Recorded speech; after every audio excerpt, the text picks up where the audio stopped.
Hello, my name is Nick Mai, Head Oratory Executive at 3P Speech, and I'm here to teach you how to judge an original oratory round.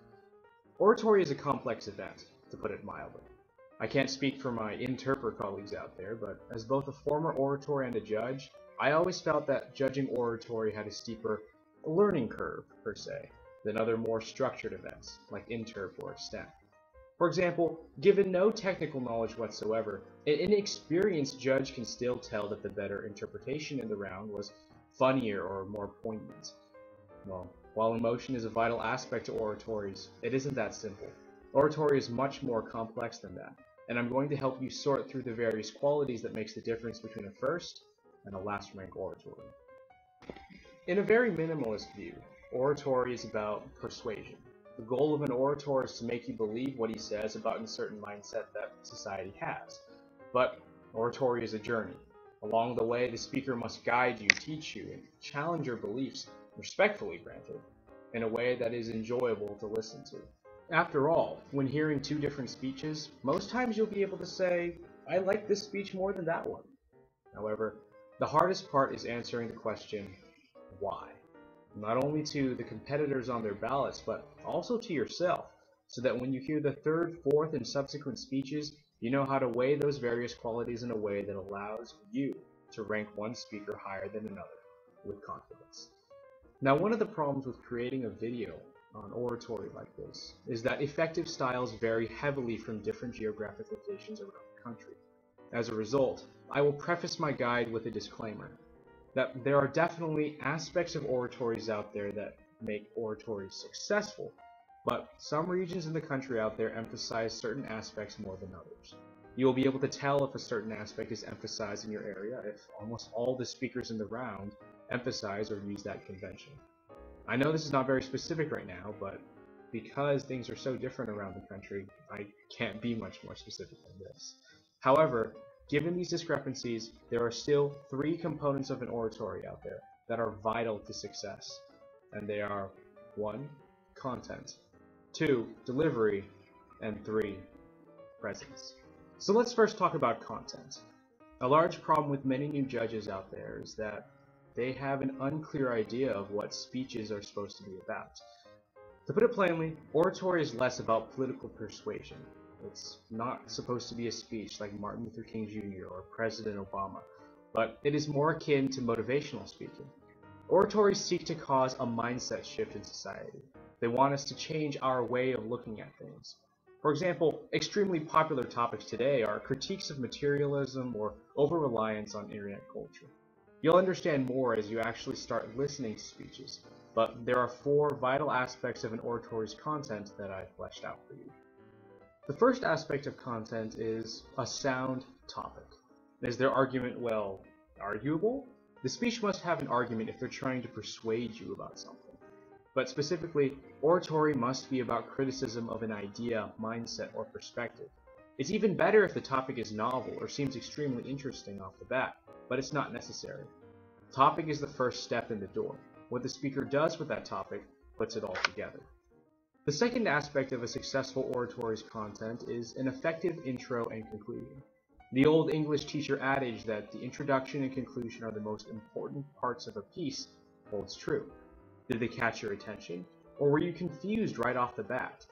The intro and conclusion set up and end the speech respectively, so they need to leave you, as the judge, satisfied.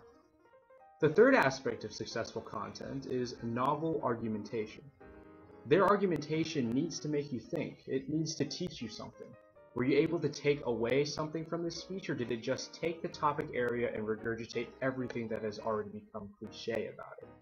With speeches that have more popular topics, this is a trap that many speakers fall into. The speech becomes just plain boring, if I must say so. But it's also important to note that some of the best speeches that I've heard actually took a cliche topic and did something entirely new about it. So when you're looking at this argumentation, keep that in mind. But remember, it interacts directly with the speech's topic. The last aspect of having successful content is having provoking examples. If they are able to evoke a positive reaction from you, they are doing something right. Did they present an example or story that was particularly effective and fitting? If so, then they are using their evidence correctly, and you should give them good marks for that. The next major component of any oratory is the oratory's delivery, basically how the speaker presents the speech to you as a judge. While there are many aspects to this component, the largest thing, to put it plainly, is the absence of awkwardness. Let me explain further. The first component to delivery is voice. Can you hear them? Are they articulating? Are they talking at the speed of light? All these concerns are concerns of any speech out there, but it is especially true in oratory because the oratory needs to persuade you. And that is only possible if you can actually understand what the speaker is saying. The second aspect is very simple, very visual as well. It's confident posture. Is the speaker talking to you like this, slouching over, not very confident in what they're saying? Or are they erect, proud of what they're saying, confident? That is a vital aspect of any delivery, and it separates, well, a first-rank speech from a last-rank speech very easily. And finally, the last component of an effective delivery is meaningful expression and connection with the audience. Is the speaker completely emotionless? Do they talk like this? Do they look like a robot? Or are they overly expressive and it looks very weird? The whole point is that when they are talking, they need to connect with you. It needs to feel natural when they're talking with you, as if you're having a conversation.